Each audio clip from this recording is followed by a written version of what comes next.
জানি যে ভারতের শিয়া ওয়াকফ বোর্ডের সাবেক চেয়ারম্যান ওয়াসিম রিজভী কর্তৃক পবিত্র কুরআনে কারীমের 26টি আয়াত নিষিদ্ধ করার জন্য দাবি করে কোর্টে রিট করা হয়েছে।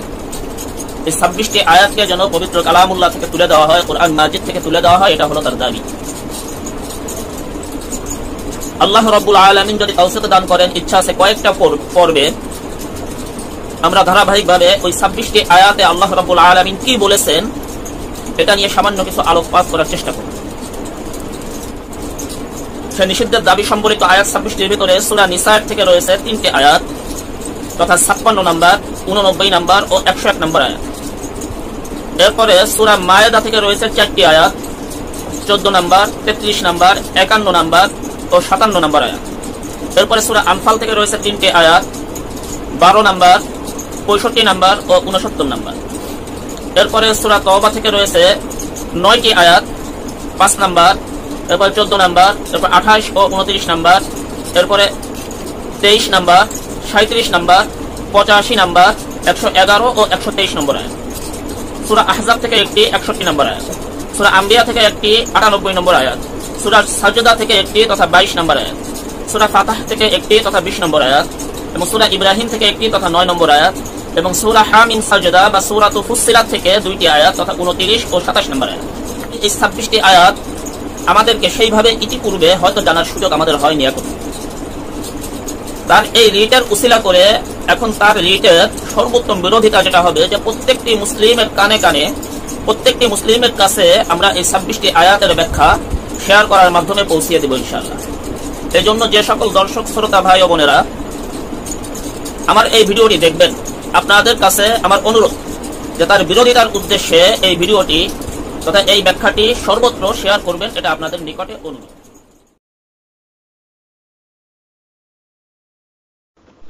ফিকহে হানাফির উলামা মোরা কুরআন মোদের সংবিধান, ইজমা সুন্নাহ কিয়াস মিলে পূর্ণ হলো এই বিধান।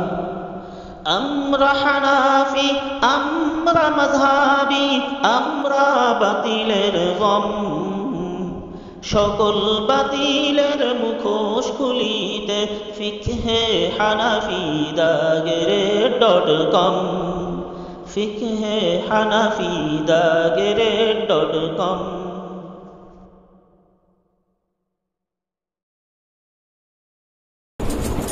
আলহামদুলিল্লাহ ওয়া কাফা ওয়া সালামুন আলা ইবাদিহিল্লাযীনা ইসতাফা, আম্মা বা'দ। فأعوذ بالله من الشيطان الرجيم. بسم الله الرحمن الرحيم. يريدون أن يطفئوا نور الله بأفواههم والله متم نوره ولو كره الكافرون. صدق الله العظيم. সম্মানিত প্রিয় মুসলিম ভাই ও বোনেরা, আমরা জানি যে ভারতের শিয়া ওয়াকফ বোর্ডের সাবেক চেয়ারম্যান ওয়াসিম রিজভী কর্তৃক পবিত্র কুরআনে কারীমের 26টি আয়াত নিষিদ্ধ করার জন্য দাবি করে কোর্টে রিট করা হয়েছে। এই 26টি আয়াতকে যেন পবিত্র কালামুল্লাহ থেকে তুলে দেওয়া হয়, কুরআন মাজিদ থেকে তুলে দেওয়া হয়, এটা হলো তার দাবি। আল্লাহ রাব্বুল আলামিন যদি তৌফিক দান করেন, ইচ্ছা আছে কয়েকটা পর্বে আমরা ধারাবাহিকভাবে ওই 26টি আয়াতে আল্লাহ রাব্বুল আলামিন কি বলেছেন এটা নিয়ে সামান্য কিছু আলোকপাত করার চেষ্টা করব, এবং এই উদ্দেশ্যে সেই 26টি আয়াতকে আমি একত্রিত করেছি, এক জায়গায় করেছি। আপনাদের জ্ঞাতার্থে সর্বপ্রথম সেই 26টি আয়াতের লিস্ট আমি বলতেছি। সে নিষিদ্ধের দাবি সম্বলিত আয়াত 26টির ভিতরে সূরা নিসার থেকে রয়েছে 3টি আয়াত তথা 56 নম্বর, 89 নম্বর ও 101 নম্বর আয়াত। এরপরে সূরা মায়েদা থেকে রয়েছে 4টি আয়াত, 14 নম্বর, 33 নম্বর, 51 নম্বর ও 57 নম্বর আয়াত। এরপরে সূরা আনফাল থেকে রয়েছে 3টি আয়াত, 12 নম্বর, 65 নম্বর ও 69 নম্বর। এরপরে সূরা তওবা থেকে রয়েছে 9টি আয়াত, 5 নাম্বার, এরপরে 14 নাম্বার, এরপর 28 ও 29 নাম্বার, এরপরে 23 নাম্বার, 37 নাম্বার, 85 নাম্বার, 111 ও 123 নম্বর আয়াত। সূরা আহজাব থেকে একটি 61 নম্বর আয়াত, সূরা আম্বিয়া থেকে একটি 98 নম্বর আয়াত, সূরা সাজদা থেকে একটি তথা 22 নম্বর আয়াত, সূরা ফাতাহ থেকে একটি তথা 20 নম্বর আয়াত, এবং সূরা ইব্রাহিম থেকে একটি তথা 9 নম্বর আয়াত, এবং সূরা হামিম সাজদা বা সূরাতু ফুসসিলাত থেকে 2টি আয়াত তথা 29 ও 27 নম্বর আয়াত। প্রিয় মুসলিম ভাই বোনেরা, এবার আমি যে কথাটি বলতে চাই যে আসলে এই 26টি আয়াত আমাদেরকে সেইভাবে ইতিপূর্বে হয়তো জানার সুযোগ আমাদের হয়নি। এখন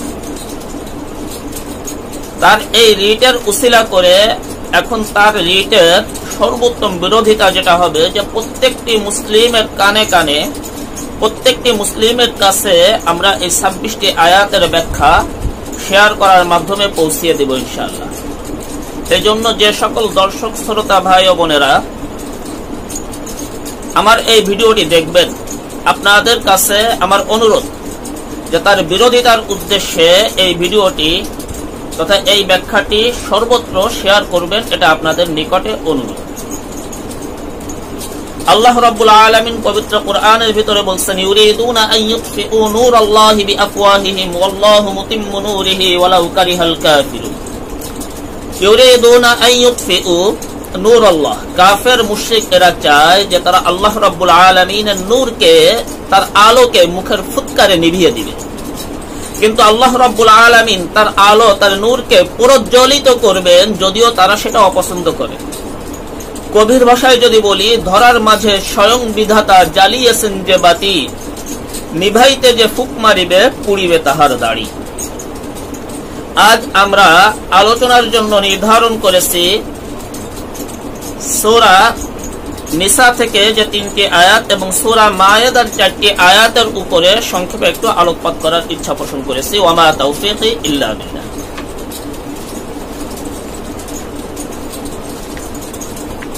সর্বপ্রথম সূরা নিসার আয়াত, সূরা নিসার 56 নম্বর আয়াত, নিষিদ্ধের যে রিড করেছে সেই রিডের আয়াত। এই আয়াতের উপরে আলোকপাত করার আগে একটা কথা আমি বলে নিতে চাই, সেটা হলো যে এরা যে রিডটা করেছে এর অধিকাংশ আয়াত হলো হুদুদ তথা শাস্তি, হুদুদ কিসাস তথা কোরআনে নির্ধারিত, হাদিসে নির্ধারিত শাস্তির ব্যাপারে।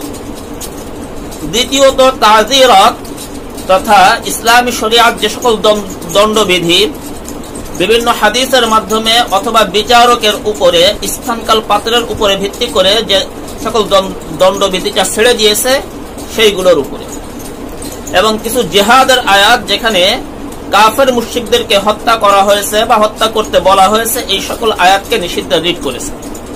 এরপরে যে কাফের মুশরিকদেরকে বন্ধু হিসেবে গ্রহণ করতে নিষেধ করা হয়েছে, এই সকল আয়াত। কিন্তু একটা বাস্তব সত্য এবং অবাক করা বিষয় হলো যে জানলে অবাক হবেন যে কোরআনে কারীমের যেই আয়াতের মাধ্যমে সরাসরি জিহাদকে ফরজ করা হয়েছে, সূরা বাকারার আয়াত, কুতিবা আলাইকুমুল কিতাল ওয়া হুয়া কুরহুল লাকুম ওয়া আসা আন তাকরাহু শাইআ ওয়া হুয়া খায়রুল লাকুম ওয়া আসা আন তুহিব্বু শাইআ ওয়া হুয়া শাররুল লাকুম। এই আয়াতকে নিষিদ্ধের দাবি তারা তোলে নাই।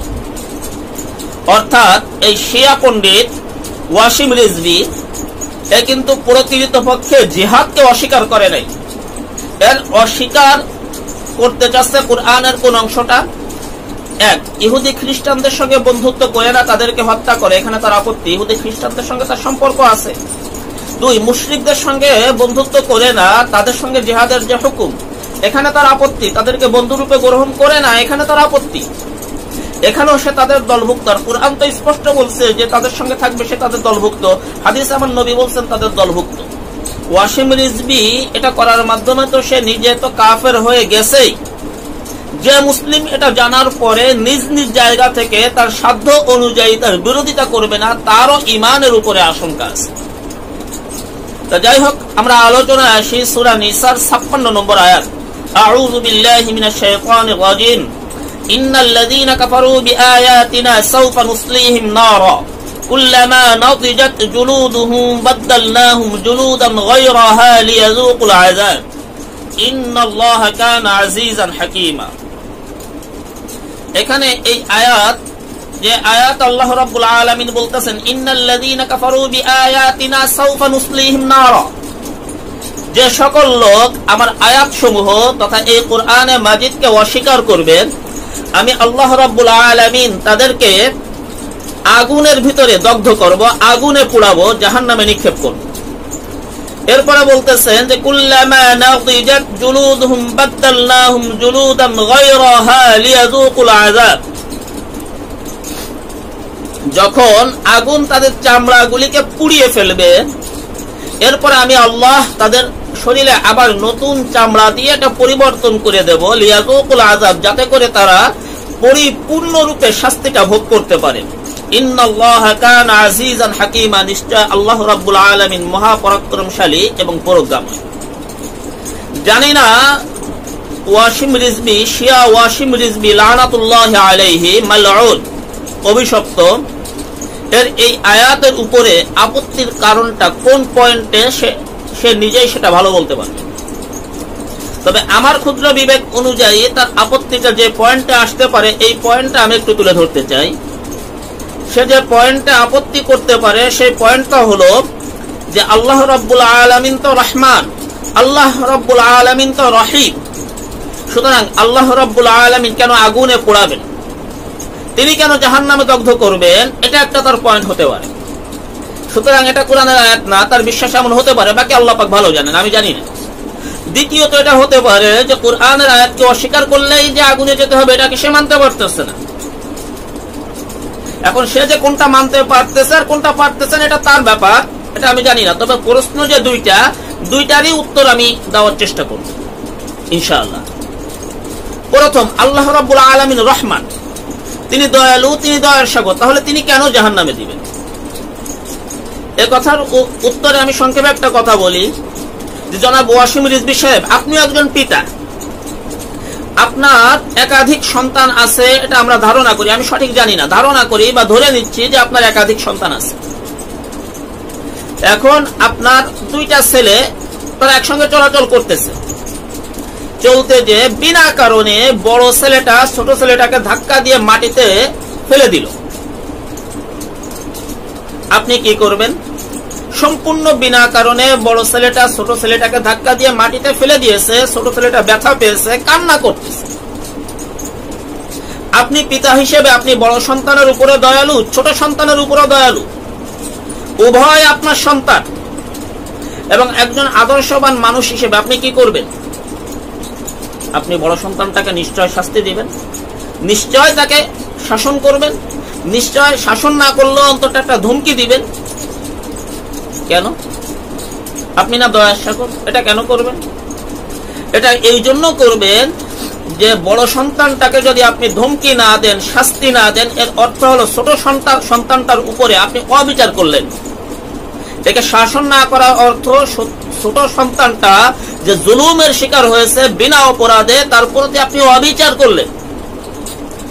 অনুরূপ ভাবে আল্লাহ রাব্বুল আলামিন দুনিয়াতে যে বা যারা অন্যায় অপরাধ করতেছে, জুলুম অত্যাচার করতেছে, মানুষের উপরে নির্যাতন শোষণ নিপীড়ন চালাচ্ছে, এদেরকে আল্লাহ রাব্বুল আলামিন যদি শাস্তি না দেন, এটা জেনে রাখা উচিত যে আল্লাহ রাব্বুল আলামিন যেমন ভাবে রহমান, যেমন ভাবে রহিম, তেমন ভাবে তিনি আদেল তথা ইনসাফকারী।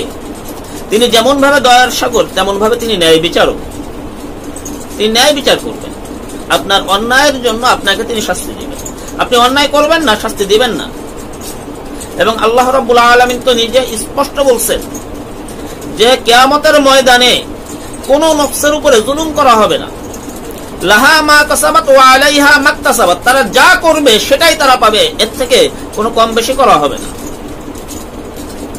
আর দ্বিতীয়, আপনি যে আপত্তিটা করতে পারেন যে কুরআনের একটা আয়াতকে অস্বীকার করলেই, কুরআনের কোন আয়াতকে, কোন বিধানকে অস্বীকার করলে কেন তাকে এরকম ভাবে শাস্তি দেওয়া হবে? এখানে উদাহরণ হিসেবে আমি একটা কথা একটু বলতে চাই। আমরা আমাদের বাংলাদেশের ফেনীর সোনাগাজী এলাকার নাম সকলেই শুনেছি।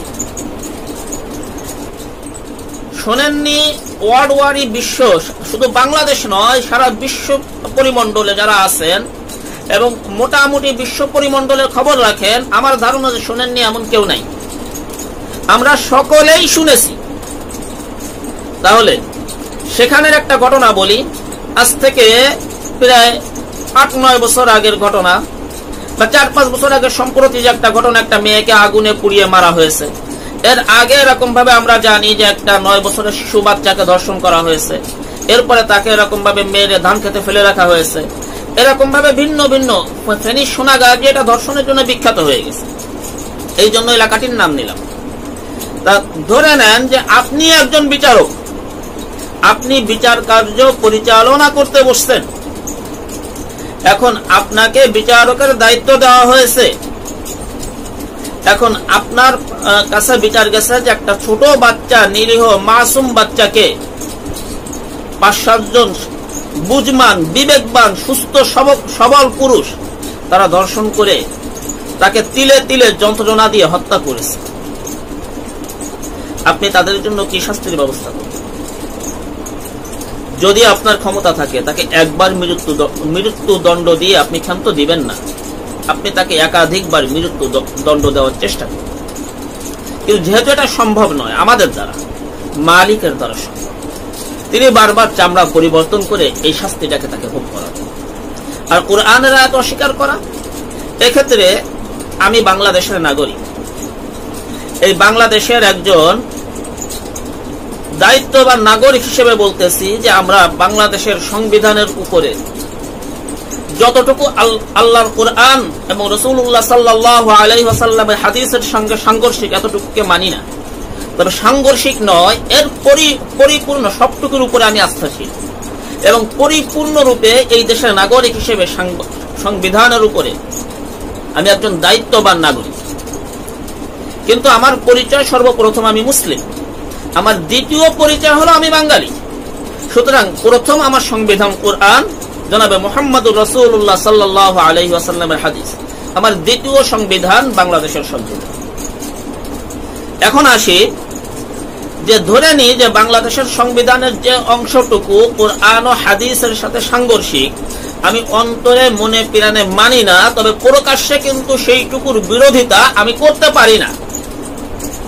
কেন করতে পারি না? যদি করি, এই সংবিধানের প্রণেতা, সংবিধানের রক্ষক হিসেবে গণপ্রজাতন্ত্রী বাংলাদেশ সরকার আমাকে শাস্তি দিতে পারে। আমি বিরোধিতা করি আমার জায়গা থেকে হিকমতের সঙ্গে, প্রকাশ্যে ওটাকে অস্বীকার করতে পারি না, প্রকাশ্যে ওটাকে তুড়ি মেরে উড়িয়ে দিতে পারি না, কেননা আমি এখানের বাসিন্দা। তবে যদি আমি রাষ্ট্র ছেড়ে অন্য রাষ্ট্রে চলে যাই, তখন আমি বাংলাদেশের সংবিধানকে থোড়াই কেয়ার করি। আমি নই, আপনিও থোড়াই কেয়ার করতে পারেন জনাব ওয়াসিম রিজভী সাহেব, আপনি ভারতে আছেন। যেমন আপনার ভারতের সংবিধানকে আমি থোড়াই কেয়ার করি, বাম হাতের বিরুদ্ধে আঙ্গুল দেখাচ্ছি, আমি একটু মূল্য দিই না। শুধু ভারতের সংবিধান বলে না, আমেরিকার সংবিধানকেও, চায়নার সংবিধানকেও, সৌদি আরবের সংবিধান, পাকিস্তানের সংবিধানকেও, কেননা আমি সে দেশের নাগরিক নই, তার বাহিরে আছি। অনুরূপ ভাবে যখন আপনি ইসলাম ধর্মটাকে গ্রহণ করবেন, আপনার প্রধান এবং একমাত্র সর্বপ্রথম সংবিধান হিসেবে আপনার সামনে দাঁড়িয়ে যাবে কিতাবুল্লাহ, আল্লাহর কালাম, কুরআনে মাজিদ। আপনাকে এটা মানতেই হবে। যদি না মানেন, তাহলে এই সংবিধানের যিনি প্রণেতা, তিনি আপনাকে শাস্তি দিতে পারেন ইসলাম গ্রহণ করে এই গণ্ডির ভিতরে আসার কারণে। এখন আসি, আমি বাংলাদেশের নাগরিক, বাংলাদেশের ভিতরে আছি, বাংলাদেশের সংবিধানকে আমি মানতেছি। আমি ভারতের নাগরিক নই, কিন্তু কোন কারণে সফর করে আমি ভারতে গিয়েছি, তখন কি ভারতের সংবিধানকে বিরুদ্ধাঙ্গুলি দেখানো কি আমার কোনো অধিকার আছে? নিশ্চয় না। যতক্ষণ ভারতের ভূখণ্ডে আছি, ততক্ষণ ভারতের সংবিধান আমাকে মানতেই হবে, যদিও আমি সেখানের নাগরিক। অনুরূপ ভাবে আপনি ইসলাম গ্রহণ না করে, আপনি কোরআনের ভিতরে না এসেও, কোরআনকে, আপনার সংবিধানকে আপনি স্বীকার না করেও কোরআনকে অস্বীকার করার কারণে, যেমন ভাবে আমি ভারতের নাগরিক না হয়ে ভারতের সংবিধানকে অস্বীকার করার কারণে ভারতের মাটিতে বসে আমাকে শাস্তির সম্মুখীন হতে হবে, অনুরূপভাবে আল্লাহ প্রদত্ত সংবিধানকে আল্লাহর জমিনে বসে, আল্লাহ সৃষ্ট এই জমিনে বসে, আসমানের নিচে আল্লাহ সৃষ্ট বাতাস, আল্লাহ সৃষ্ট পানি, আল্লাহ সৃষ্ট হাজারো নিয়ামত রাজি বক্ষণ করার পরে তার সংবিধানকে অস্বীকার করলে আল্লাহ পাক আপনাকে শাস্তি দিতেই পারেন। এটাই যুক্তিযুক্ত এবং একমাত্র যুক্তি এবং ইনসাফ, ন্যায় বিচার, সুস্থ বুদ্ধি এটাই বলবে। অসুস্থ, বিবেকহীন, পাগল, বোকা, আহাম্মকেরা বলবে যে না, আল্লাহ কাফেরদেরকে কুরআন অস্বীকার করার কারণে শাস্তি দিতে পারেন না, কারণ আপনি আল্লাহর জমিনে আছেন। আপনি ইসলামের গণ্ডির ভিতরে, কোরআনের গণ্ডির ভিতরে আসেননি, কথা ঠিক, কিন্তু আল্লাহর জমিনে আছেন। ছেড়ে দেন আল্লাহর জমিন, চলে যান আল্লাহর জমিনের বাহিরে। সেখানে যে আল্লাহ পাকের মালিকানা, আল্লাহ পাকের রাজত্বের বাহিরে আপনি চলে যান। সেখানে যে মালিকের সংবিধানকে বিরুদ্ধাঙ্গুলি দেখেন, আপনাকে মালিক ধরে আনতে যাবে না। কিন্তু পারবেন কি মালিকের রাজত্বের বাহিরে যাইতে? আছে কি কোনো জায়গা? একটা প্রশ্ন থাকলো, যদি পারেন উত্তরটা দিবেন ইনশাআল্লাহ। এরপরে আপনি দ্বিতীয় যে আয়াতটা উপরে আপনি রিড করছেন, সূরা নিসার 488 নাম্বার, না, সূরা নিসার 88 নাম্বার আয়াত।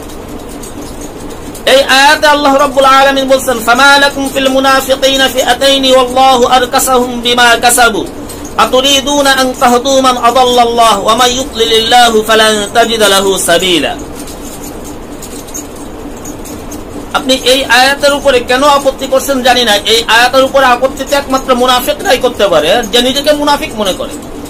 জানি না আপনি নিজেকে নিজে মুনাফিক মনে করেন কিনা, তবে আমি আপনাকে মুনাফিক বলবো না, আমি আপনাকে সরাসরি কাফের বলতেছি, কারণ আপনি কোরআনকে অস্বীকার করছেন। হয়তো আপনি আপনার নিজের কাছে মুনাফিক, যদি মুনাফিক নিজের কাছে হয়ে থাকেন তাহলে শুনে রাখেন, ইন্নাল মুনাফিকিনা ফিদ দারকিল আসফালি মিনান নার, নিশ্চয় মুনাফিকদের জন্য রয়েছে জাহান্নামের সবথেকে নিম্ন স্তরের শাস্তি। আল্লাহ পাক বলতেছেন মুমিনদেরকে উদ্দেশ্য করে যে মুনাফিকদের ব্যাপারে তোমাদের কি হলো, অথচ আল্লাহ রাব্বুল আলামিন তাদের কৃতকর্মের কারণে তাদেরকে তাদের পূর্ব অবস্থা তথা কুফরি অবস্থার দিকে ফিরিয়ে দিয়েছেন। আতুরিদুনা আন তাহদু মান আদাল্লাল্লাহ, তোমরা কি এটা আশা করো যে আল্লাহ পাক যাকে পথভ্রষ্ট করছেন তুমি তাকে হিদায়াত দিবে? ওয়া মান ইউদ্লিলিল্লাহু ফালান তাজিদা লাহু সাবিলা, আল্লাহ পাক যাকে পথভ্রষ্ট করছেন তাকে কেউ হিদায়াত দিতে পারবে না। এখানে একটা জিনিস বুঝার আছে যে উহুদের যুদ্ধে যখন আল্লাহ রাসূল সাল্লাল্লাহু আলাইহি ওয়াসাল্লাম সাহাবায়ে কেরামকে নিয়ে যুদ্ধ করার জন্য রওনা দিলেন, সেখানে আব্দুল্লাহ ইবনে উবাই ইবনে সালুল সেও তাদের দলভুক্ত ছিল, তার সাথী সঙ্গীদের সহ। পথিমধ্যে সে ফিরে আসে। এরপরে সাহাবায়ে কেরামদের ভিতরে দুইটা গ্রুপ হয়ে যায়। একটা গ্রুপ এটা বলতে থাকে, ইয়া রাসূলুল্লাহ, আমরা তাদের বিরুদ্ধে জিহাদ করব। আর একটা গ্রুপ বলেন যে না, জিহাদ করব না। এটা নিয়ে দুইটা মত হয়। আল্লাহ পাক কুরআনের ভিতরে এই আয়াত অবতীর্ণ করে সাহাবায়ে কেরামকে বলতেছেন যে তোমাদের এই মতবিরোধ করার কোনো প্রয়োজন ছিল না, যেহেতু তোমাদের মাঝে নবী জীবিত আছে। আর আল্লাহ রাব্বুল আলামিন এই মুনাফিকের কারণে তাদের অন্তরের ভিতরে কুফরি ঢেলে দিয়েছেন। আতুরিদুনা আন তাহদু মান আদাল্লাল্লাহ, আল্লাহ পাক যাকে গোমরাহ করবেন তুমি তাকে কেমনে হিদায়াত দিবেন? কারণ আল্লাহ যাকে গোমরাহ করেন, যাকে পথভ্রষ্ট করেন, তার পথ প্রদর্শক কেউ নাই। এখানে একটা বিষয় যে আল্লাহ পাক, আপনার আপত্তিটা কোথায় আমি জানি না জনাব ওয়াসিমের বিষয়, তবে আমি বলবো, আমি আমার ক্ষুদ্র বিবেক অনুযায়ী যেটা বুঝে আসতেছে, আপনার আপত্তিটা এই জায়গায় যে আল্লাহ পাক পথভ্রষ্ট করলে কেউ পথ দেখাইতে পারবে না। তার মানে যে জাহান্নামের পথে যাচ্ছে তাকে আল্লাহ পাকই জাহান্নামের পথে পাঠাচ্ছেন, যে জান্নাতের পথে যাচ্ছে আল্লাহ পাকই তাকে জান্নাতের পথে পাঠাচ্ছেন। সুতরাং শাস্তি কেন? হয়তোবা আপনার প্রশ্ন এমন কিছু এখানে থাকলেও থাকতে পারে, আমি জানি না। তবে আমি প্রশ্ন আপনার পক্ষ থেকে এটা ধরে নিয়ে আমি উত্তর দেওয়ার চেষ্টা করতেছি। আমি একটা উদাহরণ দিয়ে বলি। আমি আপনাকে উদ্দেশ্য করে বলতেছি, জনাব ওয়াসিম বিষয়ে আপনি যেহেতু খাবার না খাওয়ার সিদ্ধান্ত নিয়েছেন এবং এটাই যেহেতু আপনার চূড়ান্ত সিদ্ধান্ত, তাহলে শোনেন, যেহেতু আপনি খাবার খাবেন না, তাহলে আপনার শরীরটা শুকিয়ে যাবে, গায়ের শক্তি বল কমে যাবে, আপনার স্বাস্থ্য ভেঙে যাবে, আপনি বিছানে পড়ে যাবেন, আপনি রোগাগ্রস্ত হয়ে যাবেন, একটা পর্যায়ে ধুকে ধুকে মৃত্যুর দিকে আপনি চলে যাবেন। আপনি অন্তরের ভিতরে যখন নেফাকি নিবেন, আপনি যখন সিদ্ধান্ত নিয়ে ফেলবেন যে সত্য কথা, হেদায়েতের কথা, কোরআনের বাণী, হাদিসের বাণী যতই আমার কানে আসুক না কেন, আমার বিবেকের উপরে আমি সেটাকে প্রাধান্য দেব না, আমি গ্রহণ করব না, এই সিদ্ধান্তটা যখন নিয়ে ফেলবেন, তখন আপনার অন্তরের ভিতরে কপটতা চলে আসবে। আপনার অন্তরের ভিতরে ঈমানের বিরুদ্ধে একটা বিদ্বেষ জায়গা নিয়ে নেবে। একটা পর্যায়ে আপনার সত্য গ্রহণ করার মাদ্দা তথা যে শক্তি, এটা শুকিয়ে যাবে। শুকিয়ে যাওয়ার পরে আপনি কঠিন পীড়ায় আক্রান্ত হবেন তথা আপনার অন্তরে সিলমোহর মেরে দেওয়া হবে। সেখান থেকে আপনার আর সুস্থ হওয়া তথা ঈমানের দিকে ফিরে আসার কোনো সম্ভাবনা থাকবে না। একটা পর্যায়ে যেমন না খাওয়ার কারণে আপনি আস্তে আস্তে মৃত্যুর দিকে ধাবিত হবেন, অনুরূপভাবে আপনার সিদ্ধান্তের কারণে আপনি আস্তে আস্তে জাহান্নামের দিকে ধাবিত হচ্ছেন। যে কেমন, ও যখন খাচ্ছে না তাহলে ও মরেই গেছে, ও মরবে। ও যখন খায়নি তখন ও মরছে। এখানে কি শিক্ষকের কোনো দোষ? না, এটা সিস্টেম অনুযায়ী এটা আপনার উপরে চলে আসছে। অনুরূপভাবে আপনি যখন সত্য গ্রহণ করবেনই না, আপনার অন্তরে মোহর পড়বে। আমি বললাম আপনি খাবেনই না, আপনি অসুস্থ হবেন। অনুরূপভাবে আল্লাহ সেই কথাটাই বলছেন, তোমরা যখন সিদ্ধান্ত নিয়েই নিয়েছো কুরআনের বাণী তোমাদের কর্ণকুহরে প্রবেশ করবে না, তোমরা করাবা না, তখনই কথা এটা আল্লাহ পাক যেমন সূরা বাকারার শুরুতে বলছেন, ইন্নাল্লাযীনা কাফারু সাওয়াউন আলাইহিম আনযারতাহুম আম লাম তুযিরহুম লা ইউমিনুন। হে নবী, আপনি তাদেরকে ভয় দেখান চাই না দেখান, যারা কুফরি করার ব্যাপারে চূড়ান্ত সিদ্ধান্ত গ্রহণ করছে এরা কখনো ঈমান আনবে না। খতামাল্লাহু আলা কুলুবিহিম, আল্লাহ পাক তাদের অন্তরে মোহর মেরে দিয়েছে। এখানে মোহর আল্লাহ পাক মেরে দিয়েছেন, কথাটা কেমন, সিস্টেম অনুযায়ী, নিয়ম অনুযায়ী তাদের অন্তরে মোহর পড়ে গেছে। যেমন যদি বলা হয় যে ডাক্তার তাকে অসুস্থ করে দিয়েছে, ডাক্তার তাকে মৃত্যু সার্টিফিকেট দিয়েছে না, নিয়ম অনুযায়ী সে মৃত্যু সার্টিফিকেট পেয়েছে, অসুস্থতার সার্টিফিকেট পেয়েছে না খাওয়ার সিদ্ধান্ত নেওয়ার কারণে। এখানেও বিষয়টা তেমন। সুতরাং কেউ তো নেই আপনাকে বাঁচাইতে পারবে যতক্ষণ না আপনি খাবেন। তা আল্লাহ পাক যাকে পথভ্রষ্ট করছেন, এখানে উদ্দেশ্য হলো আল্লাহ পাক পথভ্রষ্ট কাকে করছেন। এখান থেকে আরেকটা উদাহরণ দিই।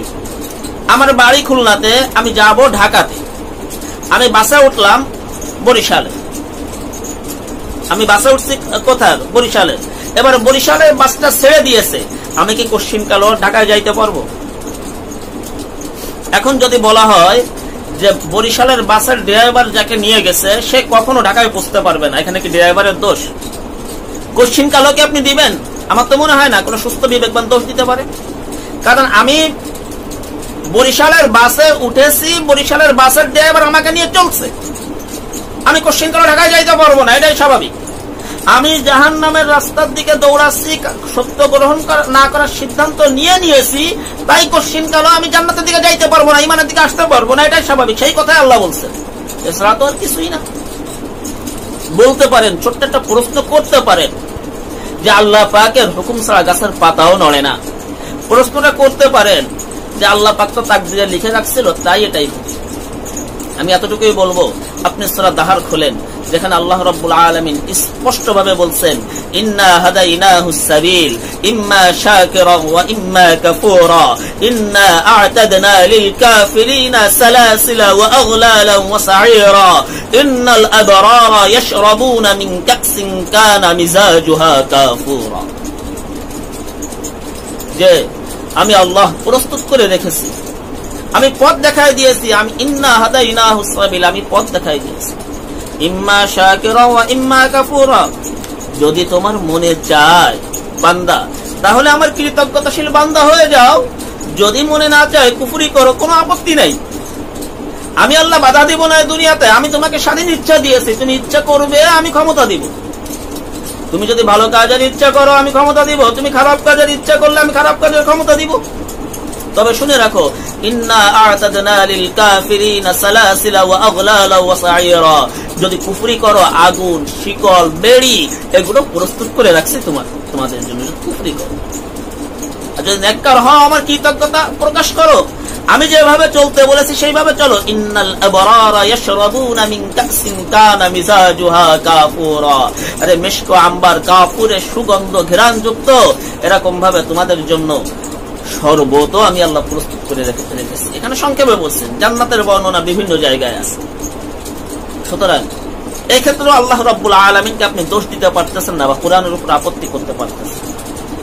আরেকটা পয়েন্ট আসতে পারে আপনার কাছ থেকে যে তাকদীরে তো লেখা রাখা হয়েছে, তাকদীরে লিপিবদ্ধ করে রাখা হয়েছে যে কে কি করবে। এখানে আপনার জ্ঞানের দৈন্যতা ফুটে ওঠে। তাকদীর দুই প্রকার, তাকদীর তথা ভাগ্য হলো দুই প্রকার। প্রথমত একটা তাকদীর যেটা নির্ধারিত, আর একটা হলো একটা তাকদীর যেটা ঝুলন্ত। তাকদীরে মুকাইয়াদ, তাকদীরে মুআল্লাক। ঝুলন্ত তাকদীর এবং নির্ধারিত তাকদীর। নির্ধারিত তাকদীরের ভিতরে আছে আপনার হায়াত, মৌত, রিজিক, দৌলত, এইগুলো নির্ধারিত তাকদীরের ভিতরে আছে। আপনি কতদিন হায়াত পাবেন এটা আপনার তাকদীরে নির্ধারিত। আপনি দুনিয়ার জিন্দেগিতে কি পরিমাণে রিজিক পাবেন এটা আপনার তাকদীরে নির্ধারিত। আপনার কখন কোন জমিনে মৃত্যু হবে এটা আপনার তাকদীরে নির্ধারিত। কিন্তু কতটুকু রিজিক পাবেন এটা নির্ধারিত আপনার তাকদীরে। কিভাবে পাবেন এটা নির্ধারিত নয়, এটা আগে বুঝতে হবে।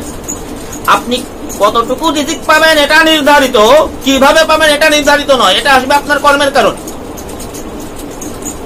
আপনার জন্য যদি মালিকের পক্ষ থেকে যা বাজেট থাকবে সেটাই পাবেন।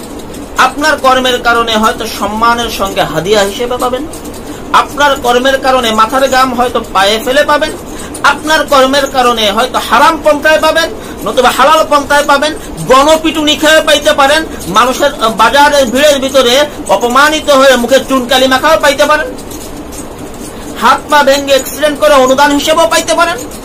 এটা নিজের কর্মের কারণে। আপনার মৃত্যু কোন জমিনে হবে এটা নির্ধারিত, কিন্তু কোন অবস্থায় হবে অবস্থাটা আপনার কর্মের কারণে। এটা আগে বুঝতে হবে। এই জন্য তো আল্লাহ রাব্বুল আলামিন স্পষ্টভাবে বলছেন কুরআনের ভিতরে, যাহারাল ফাসাদু ফিল বাররি ওয়াল বাহরি বিমা কাসাবাত আইদিন নাস। নিজ হাতে যা কামাই করা হয় এটাই পাওয়া যায়। ফিতনা ফাসাদ যা সৃষ্টি হয় সম্পূর্ণ তো আমাদের নিজেদের কামাই। আর আল্লাহ পাক এই যে রিজিকটা নির্ধারিত, এই জন্য আল্লাহ পাক কোরআনের ভিতরে এক জায়গাও বলেন নাই, হাদিসও আমার নবী কোথাও রিজিক তালাশ করতে, রিজিকের পিছনে সময় ব্যয় করার কথা স্পষ্ট ভাষায় বলেন নাই। বলেন নাই যে তুমি রিজিক তালাশ করো, বলছেন কি ওয়াবতাগু মিন ফাদলিল্লাহ, আল্লাহ পাকের অনুগ্রহ তালাশ করো, তথা হালাল পন্থায় তুমি চেষ্টা করো। মালিক যার দায়িত্ব লিখে রাখছেন এটা তো তুমি পাবাই, চেষ্টা করো হালাল পন্থায়, বৈধ পন্থায়। অন্য হাদিস আল্লাহ রাসূল সাল্লাল্লাহু আলাইহি ওয়াসাল্লাম বলতেছেন যে বান্দা রিজিকের পিছনে যতটুকু দৌড়ায়, রিজিককে যতটুকু তালাশ করে, রিজিক তার থেকে বেশি বান্দাকে তালাশ করে। এই জন্য এখানে আপনি তাকদীরে দোষ দিতে পারেন না। আপনার জ্ঞানের জন্য আপনি জানেন না তাকদীরের বিষয়ে, যে তাকদীরটা কিভাবে বণ্টিত হয়। কিছু বিষয় আছে কর্মের কারণে আল্লাহ রাব্বুল আলামিন লিখে রাখছেন এইভাবে যে বান্দা এই কাজ করলে এইভাবে দেবো, এটা করলে এটা দেবো, এটা করলে এটা দেবো। বিকল্প অপশন রেখে দিয়েছেন, আপনাকে স্বাধীন ইচ্ছা দিয়েছেন, আপনি বিকল্প অপশন বেছে নেন, কোনো সমস্যা নেই। এরপরে আপনি যে আয়াতটিতে আপত্তি করেছেন সে আয়াতটি হলো সূরাতুন নিসা 101 নম্বর আয়াত। এই সূরা নিসার 101 নম্বর আয়াতের উপরে আপনি যে আপত্তিটা করছেন সেটা হলো وَإِذَا ضَرَبْتُمْ فِي الْأَرْضِ فَلَيْسَ عَلَيْكُمْ جُنَاحٌ أَن تَقْصُرُوا مِنَ الصَّلَاةِ إِنْ خِفْتُمْ أَن يَفْتِنَكُمُ الَّذِينَ كَفَرُوا إِنَّ الْكَافِرِينَ كَانُوا لَكُمْ عَدُوًّا مُبِينًا। وَإِذَا ضَرَبْتُمْ فِي الْأَرْضِ, যখন তোমরা জমিনে বিচরণ করবে, ভ্রমণ করবে, সফর করবে, فَلَيْسَ عَلَيْكُمْ جُنَاحٌ أَن تَقْصُرُوا مِنَ الصَّلَاةِ, তখন তোমাদের কসর নামাজ আদায় করাতে কোনো সমস্যা নেই। কসর বলতে আমরা কি বুঝি? 4 রাকাত নামাজকে 2 রাকাত পড়া, এটা আমার আলোচ্য বিষয় নয়। ইন খিফতুম আন ইয়াফতিনাকুমুল্লাযীনা কাফারু, যদি কাফেরদের থেকে তোমরা কোনো আক্রমণের আশঙ্কা করো। এখানেও আপনার আপত্তি করার কোনো জায়গা আছে বলে আমি খুঁজে পাচ্ছি না। আপনার আপত্তির জায়গা হতে পারে আয়াতের শেষ অংশটা, যে ইন্নাল কাফিরিনা কানু লাকুম আদুওয়াম মুবিনা, নিশ্চয় কাফের সম্প্রদায় তোমাদের প্রকাশ্য শত্রু। এখানেও আমি সেম কথাটাই বলি। আমি হেদায়েতুল্লাহ নিজে বাংলাদেশ থেকে ভারতে গেছি, যেটা আগে বললাম। আমি ভারতের সংবিধানের উপরে কমিটমেন্ট রাখি না। কেন রাখি না? কারণ আমি ভারতের নাগরিক নই, কিন্তু বাংলাদেশ থেকে আমি ভারতে গিয়েছি। যদি আমি ভারতে যাওয়ার পরে ভারতের সংবিধান পরিপন্থী কোনো কাজ করতে থাকি, আর ভারতের রাষ্ট্রপ্রধান যদি তিনি এই ঘোষণা দেন যে এই ভারতের ভিতরে বহিরাগত যারা আছে এবং এই রাষ্ট্রের সংবিধানকে মানে না, তারা ভারতীয়দের জাতীয় শত্রু, তোমরা যেখানে এদেরকে যে অবস্থায় পাবে প্রতিহত করবে, ধরে রাষ্ট্রের হাতে সুপর্দ করবে। বলেন তো, এই ঘোষণা যদি ভারতের রাষ্ট্রপ্রধান দেন, তাকে কি জুলুমকারী, অত্যাচারকারী বলা যাবে? না, বরং সকলেই এক বাক্যে এটা বলবে যে এটা রাষ্ট্রপ্রধানের, এটা তার দায়িত্ব ছিল, একজন দায়িত্ববান রাষ্ট্রপ্রধান হিসেবে তিনি এই ঘোষণা দিয়েছেন।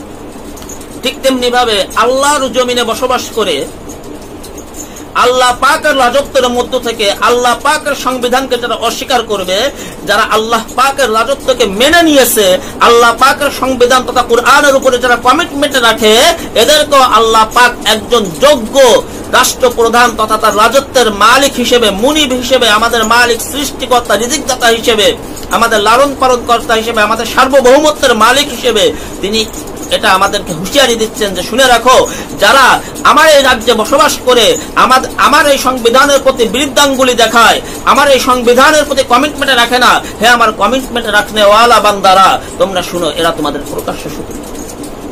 এটা তো একটা যুক্তিযুক্ত কথা, এখানে আপনার আপত্তির কোনো জায়গা আমি খুঁজে পাচ্ছি না, শুধুমাত্র সেন্সলেস যদি না হয়। আর আসলে কোন সেন্সলেস ব্যক্তি ছাড়া কুরআনের উপরে আপত্তি করতে পারে না, এটাই হলো বাস্তবতা। জানি না যে আপনার সেন্স কতটুকু ঠিক আছে, যদি সাক্ষাৎ হইতো তাহলে হয়তো বা আপনাকে কিছু কথা বলার চেষ্টা করতাম। সংক্ষেপে বলে আঘাত, প্রিয় দর্শক শ্রোতা। এরপরে তিনি যে আপত্তিটা করছেন সূরা মায়েদার আয়াতে, সূরা মায়েদার যে আয়াতে তিনি আপত্তি করছেন,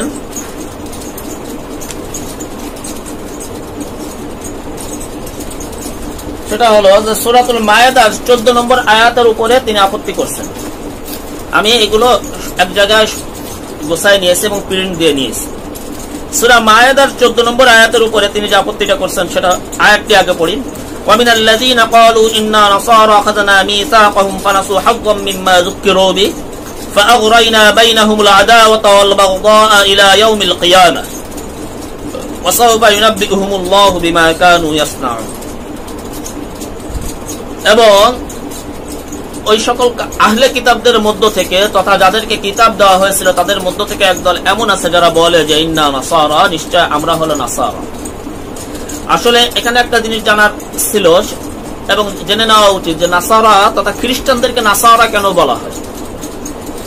নাসারা এই জন্য বলা হয় যে হযরত ঈসা আলাইহিস সালাম যখন ইহুদিদের সঙ্গে যুদ্ধের জন্য এবং তৈয়ার হলেন এবং তাদের বিরোধিতার মুখে পড়লেন, তখন তিনি তার সাথীদেরকে উদ্দেশ্য করে বলছিলেন যে ক্বালা মান আনসারি ইলাল্লাহ, তোমাদের মধ্যে কে আছে যে আমার সহযোগী হবে আল্লাহর জন্য। তখন কিছু সংখ্যক উম্মতেরা তারা জবাব দিয়েছিল যে নাহনু আনসারুল্লাহ, আমরা আল্লাহ পাকের সাহায্যকারী। এই দিক থেকে হিসাব করে তাদেরকে নাসারা বলা হয়েছে, কুরআনে নাসারা বলা হয়েছে। আমাদের পরিভাষাদেরকে খ্রিস্টান বলা হয়। আল্লাহ পাক বলতেছেন আখাযনা মিসাকাহুম, আমি আল্লাহ তাদের থেকে কি নিয়েছিলাম? অঙ্গীকার নিয়েছিলাম। আখাযনা মিসাকাহুম, তাদের থেকে অঙ্গীকার গ্রহণ করেছিলাম। ফানাসু হাজ্জাম মিম্মা যুক্কিরু বিহি, অতঃপর তারা যে অঙ্গীকারগুলো দিয়েছিল আমাকে তার থেকে কিছু অংশটাকে তারা ভুলে গিয়েছিল, ছেড়ে দিয়েছিল। ফাআগরাইনা বাইনাহুমুল আদাওয়াতা ওয়াল বাগদাআ ইলা ইয়াউমিল কিয়ামাহ, ফাআগরাইনা বাইনাহুমুল আদাওয়াতা ওয়াল বাগদা, অতঃপর আমি তাদের পরস্পরের ভিতরে বিভেদ এবং শত্রুতা এটা সৃষ্টি করে দিয়েছি। একে অপরকে চোখে দেখতে পারে না, সহ্য করতে পারে না, এবং এটা বহাল থাকবে কিয়ামত পর্যন্ত। ওয়াসাউফা ইউনাব্বিউহুমুল্লাহু বিমা কানু ইয়াসনাউন, এবং অচিরেই তারা জানতে পারবে যে তারা যেটা করবে। এখানে আপনার আপত্তির বিষয় কি আছে সেটা আপনি ভালো বলতে পারবেন। আমার ক্ষুদ্র বিবেক অনুযায়ী যেটা ধরে যে আল্লাহ রাব্বুল আলামিন তাদেরকে, কিছু লোক হয়তো আল্লাহ পাকের সঙ্গে কৃত অঙ্গীকারকে এরকম ভাবে ভঙ্গ করেছিল, কিন্তু এরই ধারাবাহিকতায় কিয়ামত পর্যন্ত তাদের পরবর্তী যে উত্তরসূরিরা আসবে এদেরকে কেন আল্লাহ পাক বিভেদের ভিতরে ফেলে দিয়েছে। এখানে একটা প্রশ্ন হচ্ছে, শুধু তাদেরকে নয়, ওয়াসিম রিজভী ভাই, যদি আপনার সুস্থ বিবেক থাকে আপনার বিবেক দিয়ে আপনি নিজেকে প্রশ্ন করেন, আপনাদের শিয়া সম্প্রদায়ের ভিতরে কতগুলো দল, কতগুলো ফেরকা? আমি তো 144টা ফেরকার কথা জানি আপনাদের শিয়া সম্প্রদায়ের ভিতরে, 144টা। এর বাহিরে আরো আছে কিনা এটা আমার জানা নেই, তবে আমি আপাতত 144টা সম্পর্কে জানি। টোটাল উম্মতে মুসলিমের ভিতরেও এরকম অনেক ফিরকা, অনেক দল আছে। এখানে একটা জিনিস বিশেষভাবে জানতে হবে যে আল্লাহ রাব্বুল আলামিন কেন তাদেরকে এরকম ভাবে বিভক্ত করেছেন। কেননা আল্লাহ রাব্বুল আলামিনের সঙ্গে কৃত অঙ্গীকার সেটাকে এরকম ভাবে তারা ভুলে গেছে। আর সেই অঙ্গীকার গুলো কি ছিল এটা আমরা অনেকে জানি, অনেকে জানি না।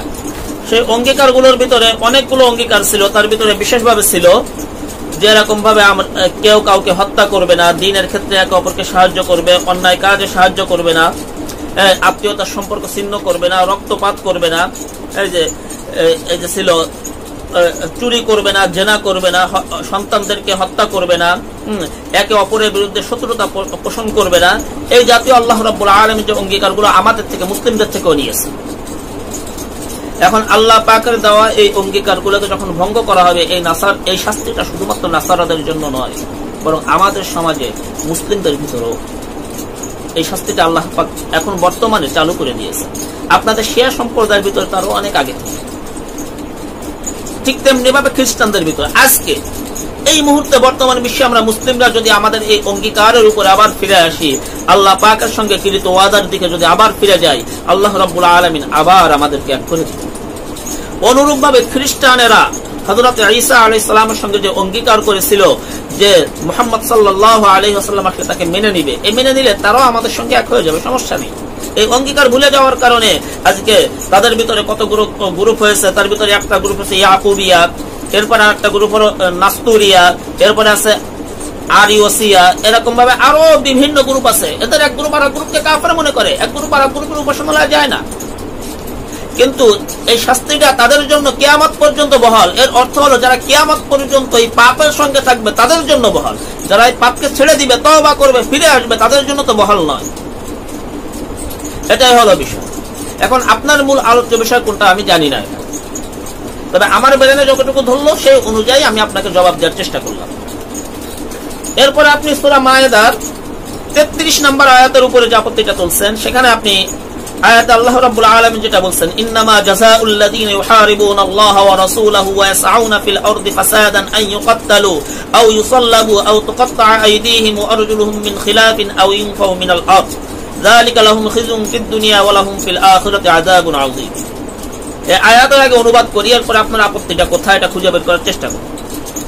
আয়াতের অনুবাদ হলো আল্লাহ পাক বলতেছেন যে যারা আল্লাহ এবং তার রাসূলের সঙ্গে যুদ্ধ করবে এবং জমিনে ফাসাদ ফিতনা সৃষ্টি করার চেষ্টা করবে, আইয়ুকাত্তালু তাদেরকে হয় হত্যা করা হবে, আও ইউসাল্লাবু অথবা শুলে চড়ানো হবে, আও তুকাত্তা আইদিহিম ওয়া আরজুলুহুম অথবা তাদের উভয় হাত অথবা তাদের পাগুলিকে কেটে দেওয়া হবে, মিন খিলাফিন উল্টো দিক থেকে, আও ইনফা মিনাল আরদ অথবা তাদেরকে দেশান্তর করা হবে, যালিকা লাহুম খিজুন ফিদ দুনিয়া এটা হলো তাদের জন্য দুনিয়ার শাস্তি, দুনিয়ার লাঞ্ছনা, আর আখিরাতে রয়েছে তাদের জন্য ভয়াবহ শাস্তি। এখানে এই নির্মমতার কথাটা আপনি বলতে পারেন যে আল্লাহ পাক তাদেরকে শাস্তির কথা কেন বলতেছে। আগে এটা জানতে হবে, বুঝতে হবে। আমি বলি ওয়াসিম ভাই, আপনি আমি একই পিতার সন্তান, হযরত আদম আলাইহিস সালামের সন্তান, এবং আল্লাহ পাকের বান্দা। আল্লাহ পাকই আপনাকে সৃষ্টি করছেন। আমার নবী যেমন আবু জাহলের প্রতি তার ঈমান আনার প্রতি দরদি ছিল, আমিও আপনি মুমিন হন এই বিষয়ে দরদি। আমরা একই বাপ মায়ের সন্তান, জান্নাতে একই জায়গায় ছিলাম, পরকালে আমাদের বাসস্থান একই হোক। আল্লাহ পাক আমাকেও জান্নাতের জন্য কবুল করুক, আপনাকেও হিদায়াত দিক, এটা দোয়া করুন। আর যদি আপনার কপালে হিদায়াত না লেখা থাকে, তো আপনি যদি এই সিদ্ধান্ত নিয়েই থাকেন যে আপনি হিদায়াতের বাণী গ্রহণ করবেনই না, তা আল্লাহ পাক আপনাকে আপনার ফিতনা থেকে উম্মতে মুহাম্মাদীকে অতি দ্রুত মুক্তি দিন। আমিন। দেখেন, এখানে একটা বিষয় হলো, আমি একটা উদাহরণ দিয়ে বোঝানোর জন্য বলতেছি যে আপনি অসীম ভাই, এরকম ভাবে আব্দুল্লাহ, আব্দুর রহমান, আব্দুর রহিম, এরকম আরো 5-10 জন মিলে, 10 জনে মিলে আমরা একটা রাষ্ট্র গঠন করেছি। এই রাষ্ট্রের রাষ্ট্র প্রধান হিসেবে যেহেতু আমাকে বলতেছি না, আপনাকে দিয়ে আমি উদাহরণ দিচ্ছি অসীম ভাই, যেহেতু ধরে নি যে আপনার চরিত্র সব থেকে ভালো, আপনি সুমহান চরিত্রের অধিকারী, আপনি বিচক্ষণ একজন জ্ঞানী ব্যক্তি, আপনাকে আমরা সকলে মিলে একটা আমাদের রাষ্ট্রের রাষ্ট্রপ্রধান করলাম। করার পরে এরপরে আপনি কিছু আইন প্রণয়ন করলেন, যেটা ওই রাষ্ট্রের সংবিধান। আপনার সংবিধানের ভিতরে কি রাষ্ট্রদ্রোহিতার কোনো ধারা থাকবে? অবশ্যই থাকবে। সেখানে অবশ্যই এটা লেখা থাকবে যে রাষ্ট্রদ্রোহিতার অপরাধে তাকে মৃত্যুদণ্ড দেওয়া, সশ্রম কারাদণ্ড দেওয়া, যাবজ্জীবন কারাদণ্ড দেওয়া, অর্থদণ্ড দেওয়া, যেটা আমাদের বাংলাদেশের সংবিধানেরও 121-22 অনুচ্ছেদে আছে, 121-এর ক অনুচ্ছেদে আছে। এটা থাকবে আপনার, এবং এটা আপনি করবেন। এরপরে রাষ্ট্রপ্রধান যখন আপনি হয়ে গেলেন, রাষ্ট্রের আইন এরকম ভাবে চালু করে দিলেন, চালু করে দেওয়ার পরে আমরা আপনার রাষ্ট্রের ভিতরে রয়েছি। এহেন পরিস্থিতিতে কোন কারণবশত আমি আপনার বিরোধিতা শুরু করলাম কিছু লোকজন নিয়ে। আমার বিরোধিতার মাত্রা অনুসারে যদি আপনি আমাকে শাস্তি দেন, এই শাস্তিটা কি অমানবিক হবে না রাষ্ট্র টিকিয়ে রাখার জন্য এই শাস্তিটা জরুরি ছিল? অবশ্যই বলবেন জরুরি ছিল। এরপরে আরেকটা বিষয়, ওই প্রথম আয়াতে আমি বলছি যে অসহায়ের উপরে মাজলুম যে অত্যাচারিত, দুর্বলের উপরে যে অত্যাচার করে, সবলকে শাস্তি দেওয়ার সুযোগ থাকা সত্ত্বেও শাস্তি না দেওয়া, দুর্বলের উপরে অত্যাচার করা নামাজ করে, এটা আপনিও বলবেন, যে কোনো সুস্থ বিবেক সম্পন্ন ব্যক্তি বলবে। তা এখানের ঘটনা হলো যে কাদেরকে এখানে এইভাবে হত্যা করা হয়েছিল এটা আগে বুঝতে হবে। উরাইনা গোত্র থেকে কিছু লোক আল্লাহ রাসূল সাল্লাল্লাহু আলাইহি ওয়াসাল্লামের কাছে মদিনা আসছিলেন এবং তারা ইসলাম গ্রহণ করছিলেন, কিন্তু তাদেরকে মদিনার আবহাওয়া তাদের সহ্য হচ্ছিল না। একটা পর্যায়ে আল্লাহ রাসূল সাল্লাল্লাহু আলাইহি ওয়াসাল্লাম মদিনার বাহিরে সাহাবায়ে কেরামের উট যেখানে থাকতো, রাষ্ট্রীয় উট এবং সাহাবাদের বিভিন্ন উট যেখানে থাকতো, সেখানে তাদেরকে থাকার জন্য অনুমতি দিলেন। তারা সেখানে থাকতে লাগলেন, উটের দুধ পান করতে লাগলেন, এবং তাদের শরীরে যে রোগ হয়েছিল এই রোগের ট্রিটমেন্টের জন্য আল্লাহ রাসূল সাল্লাল্লাহু আলাইহি ওয়াসাল্লাম তাদেরকে উটের পেশাব খাইতে বলছিলেন। তারা খেয়েছিল, তাদের রোগ ভালো হয়ে গেছে। একটা পর্যায়ে যখন তারা সুস্থ হয়ে যায় এবং বিশাল উটের পাল দেখে আগে লোক সামলাইতে পারে না, এর আগে কিন্তু ঈমান আছে, এবার ঈমানকে ছেড়ে দিছে, তথা কি করছে, মালিকের রাষ্ট্রের ভিতরে, মালিকের রাজত্বের ভিতরে থাকে, তার সংবিধানকে বিরুদ্ধাঙ্গুলি দেখাইছে। যেহেতু ঈমানকে ছেড়ে দিছে, 1 নম্বর অপরাধ। দ্বিতীয় কি করছে, ওই রাখাল, ওই উটগুলোর দেখাশোনার দায়িত্বে যারা ছিল তাদেরকে এরকম ভাবে হাত পা কাটছে, তাদের চক্ষুর ভিতরে গরম শিক ঢুকাইছে, চোখ উপড়ে ফেলছে, এবং এই অবস্থায় রোদ্রের ভিতরে রাখালদেরকে ফেলে দিয়েছে, ছটফট করে মারা গিয়েছে। এহেন পরিস্থিতিতে রাষ্ট্রপ্রধান হলে আপনি যে কাজ করতেন, আল্লাহ রাসূল সাল্লাল্লাহু আলাইহি ওয়াসাল্লাম একজন ন্যায় বিচারক রাষ্ট্রপ্রধান হিসেবে সেই কাজটাই করছেন। অর্থাৎ এই নিরাপরাধ রাখালদেরকে যেভাবে তারা হত্যা করেছিল তাদেরকে সেইভাবে হত্যা করা হয়েছে, এর থেকে কম বেশি কিছু করা হয়নি। তাহলে এখানে আপনার আপত্তিটা কোথায়? এবং এটা তো দুনিয়ার শাস্তি, আখিরাতে তো আল্লাহ রাব্বুল আলামিন শাস্তি দিবেনই। দুনিয়ার শাস্তিটা কেন? এই জন্য যাতে অন্যরা করার সুযোগ না পায়। যেমন একটা উদাহরণ দিয়ে বলি, যে সন্তান যদি বাহিরে কোনো অন্যায় করে, নিকটজন, বিশেষ করে আপনার কোনো আপনজন, আমার কোনো আপনজন যদি বাহিরে কোনো অন্যায় করে, জনসম্মুখে যখন আমি তাকে বিচারে বসবো, তাকে বিচারে কিন্তু একটা শাস্তি আমি তাকে দিবই, এবং ওটাই তার বাহ্যিক শাস্তি। কিন্তু এরপরে যখন তাকে বাড়িতে নিয়ে আসবো, নিয়ে আসার পরে বাড়িতে আনার পরে কি তাকে এই বিষয় নিয়ে আমি ধমকাবো না? অবশ্যই ধমকাবো, হাঁটতে চলতে ঘুরতে ফিরতে উপদেশ দিব, যতদিন না আমি এটা অনুভব করব যে ওই আমার এই আপনজন নিকটজন এর সংশোধন না হয়েছে, নতুন করে তাকে কোনো কাজের দায়িত্ব আমি দিব না। এটাই তো নিয়ম। অনুরূপ ভাবে আল্লাহ রাসূল সাল্লাল্লাহু আলাইহি ওয়াসাল্লাম তাদেরকে দুনিয়াতে যে শাস্তি দিয়েছেন আল্লাহ পাকের আদেশ প্রাপ্ত হয়ে, এটা ছিল দুনিয়ার বাহ্যিক শাস্তি, যাতে করে আমি যেমন আমার আপনজনকে বাড়ির ভিতরে এনে যে তাকে ধমকাবো বলে বাহিরে থেকে শাস্তি যদি না দিয়ে অন্যরা বলবে যে সে ছেলেকে এরকম ভাবে আশকারা দেয়। আমরা আমার মালিকের বান্দা, আমার মালিকের সৃষ্টি, মালিক যদি দুনিয়াতে বাহ্যিক ভাবে শাস্তির ব্যবস্থা না রাখেন তাহলে অন্যরাও অপরাধের আশকারা পেয়ে যায়। এই জন্য দুনিয়ার শাস্তি, প্রকৃত শাস্তি হলো আখিরাতের শাস্তি। আর সব থেকে বড় কথা আছে, তারা আল্লাহ পাকের রাজত্বে অবস্থান করে আল্লাহ পাকের দাওয়াতের জন্য তো স্থায়ী শাস্তির ব্যবস্থা রয়েছে, যেটা নিয়ে আগেই আলোচনা করা হয়েছে। এরপরে আপনি যে আয়াতটির উপরে আপত্তি তুলেছেন সে আয়াতটি হলো সূরা মায়েদার 51 নম্বর আয়াত। এই সূরা মায়েদার 51 নম্বর আয়াতের উপরে যে আপত্তিটা আপনি তুলেছেন, আয়াতটি আগে পড়ি, ইয়া আইয়ুহাল্লাযীনা আমানু লা তাত্তাখিযুল ইয়াহুদা ওয়ান নাসারা আউলিয়া বা'দুহুম আউলিয়াউ বা'দ ওয়া মান ইয়াতাওয়াল্লাহুম মিনকুম ফাইন্নাহু মিনহুম ইন্নাল্লাহা লা ইয়াহদিল কওমায যালিমিন। হে ঈমানদারেরা, তোমরা ইহুদি এবং খ্রিস্টানদেরকে বন্ধুরূপে গ্রহণ করো না, তারা একে অপরের বন্ধু, এবং যে তাদের দিকে ঝুঁকে যাবে সে তাদেরই দলভুক্ত হবে। ইন্নাল্লাহা লা ইয়াহদিল কওমায যালিমিন, জালেম সম্প্রদায়কে আল্লাহ রাব্বুল আলামিন হিদায়াত দেন না। এখানেও আপনার ভারত দিয়ে একটা উদাহরণ টানি। যে আপনার ভারতের ভিতরে অসংখ্য মানুষ এমন আছে যারা পাকিস্তানের হয়ে গোয়েন্দাগিরি করে, আবার ভারতের পক্ষ থেকে পাকিস্তানের ভিতরে এরকম অসংখ্য মানুষ আছে যারা ভারতের হয়ে গোয়েন্দাগিরি করে পাকিস্তান। অনুরূপ ভাবে আমাদের বাংলাদেশের ভিতরেও হয়তো ভারতের গুপ্তচর আছে, জানি না সঠিক। তা আমি ভারত পাকিস্তানের যে গুপ্তচর আছে এটা তো মিডিয়ায় ওপেনলি আসে, সেই অনুযায়ী আমি বলতেছি, যদি ভারতের বর্তমান প্রধানমন্ত্রী নরেন্দ্র মোদী সে যদি ভারতের অধিবাসীদেরকে উদ্দেশ্য করে বলে, হ্যাঁ ভারতের অধিবাসীরা, পাকিস্তানের নাগরিকদেরকে তোমরা বন্ধু হিসেবে গ্রহণ করিও না, কেননা তারা একে অপরের বন্ধু। যদি কেউ তাদেরকে বন্ধু হিসেবে গ্রহণ করো, তাদেরকে আশ্রয় দাও, তাহলে তাকে পাকিস্তানের দলভুক্ত মনে করে তাদেরকেও কিন্তু পাকিস্তানের গুপ্তচর ধরা পড়লে শাস্তি দেওয়া হবে, তোমাদেরকে একই শাস্তি দেওয়া হবে। কথাটা কি অযৌক্তিক? এখানে ওই একই কথাই প্রয়োজন। মালিকের রাজত্বে আছেন, মালিকের সংবিধানকে থোড়াই কেয়ার করছেন, মালিকের সংবিধানকে মানেন না, এই সংবিধানের বিরুদ্ধে ষড়যন্ত্র করতেছে। সুতরাং যারা সংবিধান মানে, মালিক তো তাদেরকে বলবেনই যে খবরদার ওদেরকে বন্ধু নিয়ে না, ওরা একে অপরের বন্ধু, ওরা সকলে সম্মিলিত ভাবে চায় এই সংবিধানকে উল্টে দিতে। হ্যাঁ, আর যদি তাদেরকে বন্ধুরূপে গ্রহণ করো তাহলে তুমি তাদের দলভুক্ত হয়ে যাবে। এখানে অবশ্য একটা মাসালা ক্লিয়ার করা জরুরি, যে অপারগতা বশত বাহ্যিকভাবে আন্তরিক মহাব্বতের সাথে নয়, বাহ্যিকভাবে যদি কেউ তাদের সঙ্গে বন্ধুত্ব স্থাপন করে তাহলে সে তাদের দলভুক্ত হবে না। তবে তাদের আদর্শকে যদি মনে প্রাণে মেনে নেয়, ভালোবাসে, আন্তরিকভাবে তাদেরকে বন্ধু হিসেবে গ্রহণ করে, বা তারা যে ইসলামের বিরুদ্ধে ষড়যন্ত্র করতেছে এই ক্ষেত্রে তাদেরকে সহযোগিতা করে, তাহলে সে তাদের দলভুক্ত হবে। এটা হলো কথা।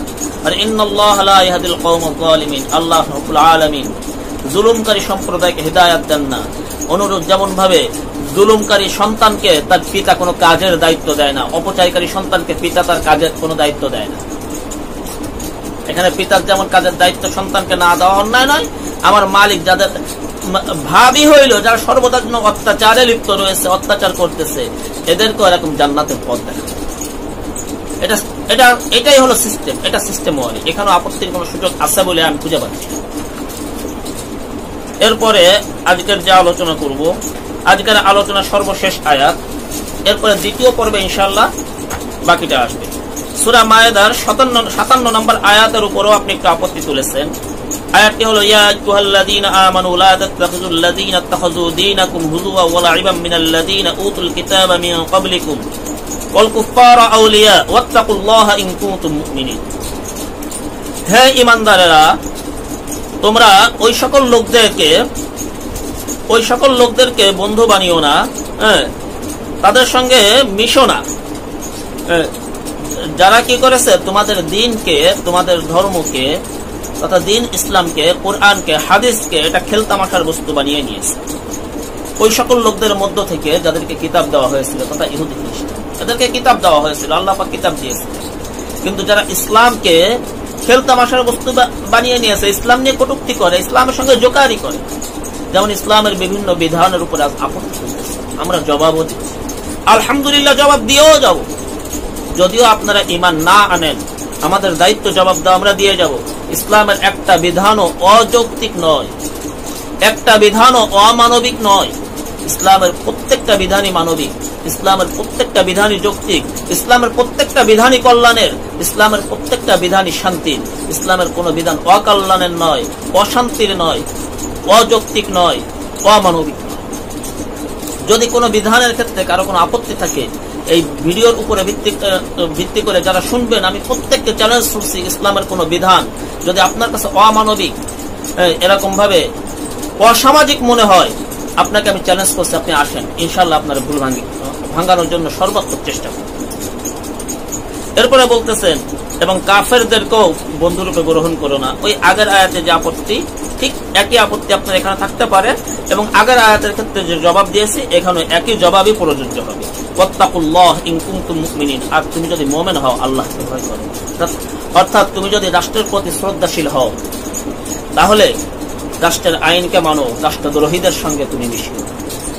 যেমন ভাবে রাষ্ট্রপতি ঘোষণা দিলে কোনো দোষ নেই, আল্লাহ পাকও সেই কথা বলতেছেন যে তুমি যদি আমার রাজত্বে বসবাস করে আমার সংবিধানকে মানো বান্দা, তাহলে আমাকে ভয় করো, যেভাবে বলছি সেইভাবে চলো, খবরদার তাদেরকে আন্তরিক রূপে বন্ধু বানাই। এরপরে আপনার কোন আপত্তির জায়গা যৌক্তিকভাবে আছে বলে আমার মনে হয় না। বাকি যে আয়াতগুলো থাকলো, আজকে 60টি আয়াতের উপরে আলোচনা করলাম, আরো 19টি আয়াত আছে, হয়তো আগামী 2 অথবা 3 পর্বে ইনশাআল্লাহ এই আয়াতগুলো নিয়ে আলোচনা করব। এবং আপনার এই রিডের কারণে সাধারণ মুসলিম আপামর জনতা কোরআনের 26টি আয়াত সম্পর্কে জানতে পারবে ইনশাআল্লাহ। এবং এটাকে উসিলা করে আল্লাহ পাকের কাছে দোয়া করি, আল্লাহ পাক আপনাকেও যেন ঈমানের দৌলত, হিদায়াতের দৌলত নসিব করেন, এটা দোয়া করি। আর যদি এটা নসিব যদি আপনার নসিবে না থাকে, আপনি যদি সিদ্ধান্ত নিয়ে থাকেন যে আমি আর ঈমানের দিকে আসবো না, তাহলে আল্লাহ পাক আপনার অভিশপ্ত অস্তিত্ব থেকে এই উম্মতকে নাজাত দিক, এই পৃথিবীকে মুক্তি দিক। এটা বলে আমি আমার সংক্ষিপ্ত